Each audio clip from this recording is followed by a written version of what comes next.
And you know how God was just taking me, showing me different things and how he led me to the book of Esther. All right. Amen. And I thank God for that, because in the midst of everything that was going on, I was able to correlate, with the story.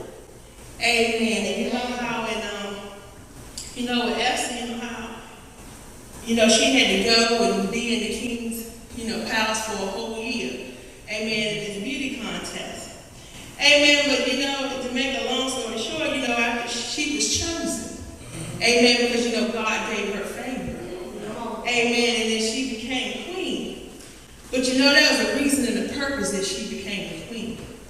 Amen. I'm going to be coming to you from Esther. Amen. The 4th chapter. Amen. I'm going to be moving around a little bit, but we're going to start at the 13th verse. Amen. And just a little, bit before going into reading is at this time, amen, Haman, amen, had been appointed under the king, amen, and there was a decree made to destroy the Jews. Amen. Once a king makes that decree, he makes it law. He can't take it back. Amen. So, at this time, Mordecai had sat out in sackcloth and was praying, and, he had sent word back to Esther. And on the 13th verse it read, and Mordecai told them to answer Esther, do not think in your heart that you will escape the king's palace any more than all the other Jews. Amen. So he's letting her know, just because you're sitting up there in the palace don't mean it's not going to get you too. Amen. He's kind of reminding her who she is.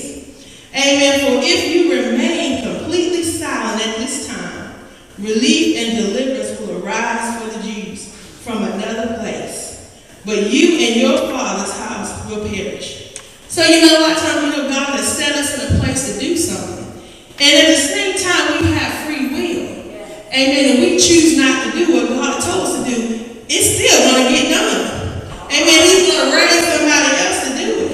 And what happens to us, we forfeit our blessings. Amen. So he's letting her know that you are perished. Yet who knows whether you have come to the kingdom for such a time as this. Amen. A lot of times in our situations, they look a little bleak or a little strange, or we ask God why. But he's letting us know that a lot of times we have come to this situation at this time for a reason. And then I want to just quickly stop right there for a minute and go to Jeremiah 29 and 10. Amen. Amen. Jeremiah 29 and 10. For thus says the Lord, after 17 years I completed that battle, I will visit you and perform my good word toward you, and cause you to return to this place. For I know the thoughts that I think toward you, says the Lord, thoughts of peace and not of evil, to give you a future and a hope. Then you will call upon me and go and pray to me, and I will listen to you. And you will seek me and find me. When you search for me with all your heart, I will be found by you, says the Lord. And I will bring you back from your captivity. I will gather you from all the nations and from all the places where I have driven you, says the Lord. And I will bring you to a place for which I have called you to be carried away captive. Amen. And I'm going to go back to that in Esther. Amen. Like I said, I'm going to be moving back and forth a little bit. Amen. But just like he said, you've been called. He was called for this purpose. Amen. God let us also know that, he's going to bring us out of that captivity. Amen. And bring us a good word. Amen. Amen. So just to go on. Amen. And Esther went and sent reply to Mordecai. I'm going to the 15th verse in Esther 4. Go gather all the Jews who are present in Shushan and fast for me. Neither eat nor drink for 3 days, night or day. My maids and I will fast likewise.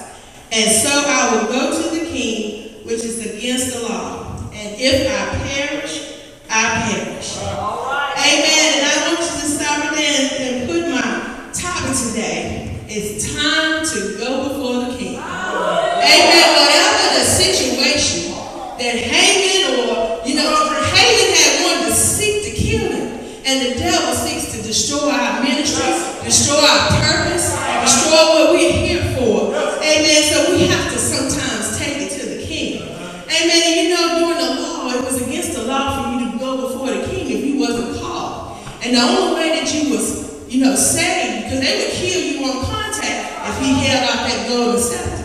Hallelujah. And I just thank God because, when Jesus Christ died on the cross, they let out that golden scepter. Because we can go to the king. Amen. We can go to him and set it all on the throne. Amen. So I'm going to go ahead and go into the 5th chapter. Amen. And I'm going to start at the first verse. Hallelujah. Thank you, Jesus. No, I'm actually going to skip down to the 2nd verse. So it was when the king saw Queen Esther standing in the court that found favor in his sight, and the king held out to Esther the golden scepter that was in his hand. Then Esther went near and touched the top of the scepter. And the king said to her, "What do you wish, Queen Esther? What is your request? It shall be given to you up to half of the kingdom." So Esther answered, "If it pleases the king, let the king and Haman come today to the banquet that I have prepared for him." Then the king said, "Bring Haman quickly, that he may do as Esther said." And so the king and Haman went to the banquet that Esther had prepared. At the banquet of the wine, the king said to Esther, "What is your petition?" Amen. Sometimes when the Lord wants us to make a petition, amen, he wants to know what our request. It shall be granted to you. What is your request? Up to half of the kingdom. Amen. He just told us you can have half of his kingdom. Amen. And it shall be done. Then Esther answered and said, "My petition and my request is this. If I have found favor in the sight of the king." Amen. We got to find favor in God's sight. He said, "If my people who are called by my name will humble themselves and seek my face and turn from their wicked ways." Amen. So sometimes, we got to be in his sight. We got to be favor in his sight. Amen. And if it pleases the king to grant my petition and fulfill my request, then let the king and Haman come to the banquet, which I will prepare for them, and tomorrow I will do as the king said. Amen. That's something, like he said, they will allow you to prepare a table before your enemies. Amen. And Esther was getting ready to prepare this banquet because it was a desperate situation. Amen. For her to risk her life to go before the king, because the king didn't have much patience, because he just wiped poor Vashti up out of there because she didn't come when he wanted her to. And so sometimes that favor that God gives us, was very high. And and just looking back in this situation and looking at it differently, amen, I began to think about the Hamans in my life. Amen. When I was talking to Elder, it took me a while to get to the point to accept that God is not going to like you. Amen. Sometimes we want people to like us because we want, we feel like we're in Christ and we're Christian and everybody should like us.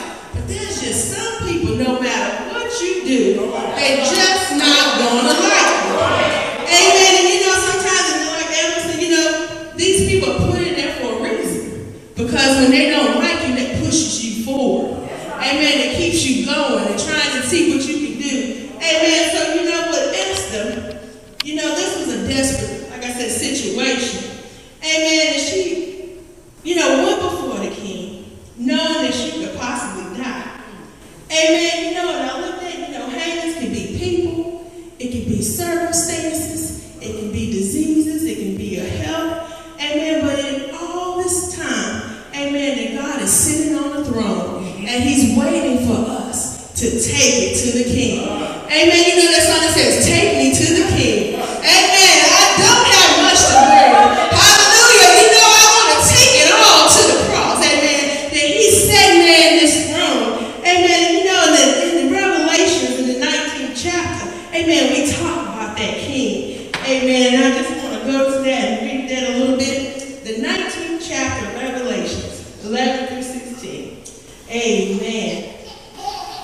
Now I saw a heaven open, and behold, a white horse.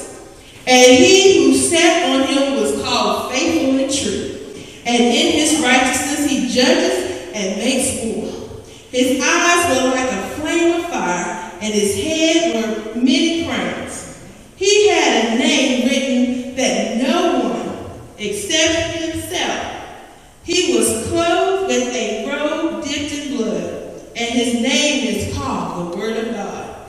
And the armies in heaven, clothed in fine linen, white and clean, followed him on white horses. Now out of his mouth goes a sharp sword, and with it he should strike the nations. And he himself will rule them with a rod of iron. He himself treads the winepress of the fierceness and the wrath of the Almighty God. And he has on his robe and on his thigh a name written, King of Kings and Lord of Lords. Amen. So who's the highest king? You know, in our situation today, we have different types of kings. You know, we have, Queen Elizabeth, and you got different types. But he is the King of Kings. Amen. And the Lord of Lords. Amen. And in him I will trust. Amen. Y'all just bear with me one moment while I get my notes here. Hallelujah. Hallelujah. Thank you, Jesus. And as I was, reading this with Esther, I don't know if I could have done what she done. Amen. But once you grow with Christ, amen, you become a little more bolder and steadfast. Hallelujah. Amen. And I was thinking about the situation, like with my mother. Amen. And I was sitting there thinking, and I was thinking about what Mordecai had said, to Esther. Amen. About her being in the house, in the kingdom for such a time as this. Amen. When you put that for a purpose, the devil's going to try to destroy us and get us down. Amen. But I thank God for his faithfulness and his trueness. Amen. Because, despite me and who I am, amen, I can put it aside, amen, and just go to God with all I got. Amen. And taking it to the King. Amen. A lot of times, we make mistakes and we get off track. Amen. But God allows us to come back. Amen. And a lot of times, just like if she hadn't done what she did, amen, God was still going to save the Jews, but she was going to miss out on her blessing. Because who knows what King Ahasuerus would have done to her eventually if he got tired of her. But I thank God because God has not gotten tired of us. Amen. And he continuously keeps giving us, chance after chance. Amen. And I thank God because, in the situation that I was having at work, amen, and I was thinking, I wanted to take some time off and I know we was moving, and looked like for whatever reason, they just didn't want to give it to me. And I'm like, nobody else was on the couch because the rule was if two people was on there, you couldn't get off. But that was really bothering me. And my supervisor supposed to be she a Christian, you go to church, and I just couldn't understand this. And I was trying to get my patience together, because I was so upset I just wanted to quit right then and there, because I just could not understand. And I told them what was going on with my mom, and it just seemed like it just didn't, and I just couldn't understand it. But God was just letting me know, getting me ready for something else. Amen. Sometimes we had to go through situations to build ourselves up. Because I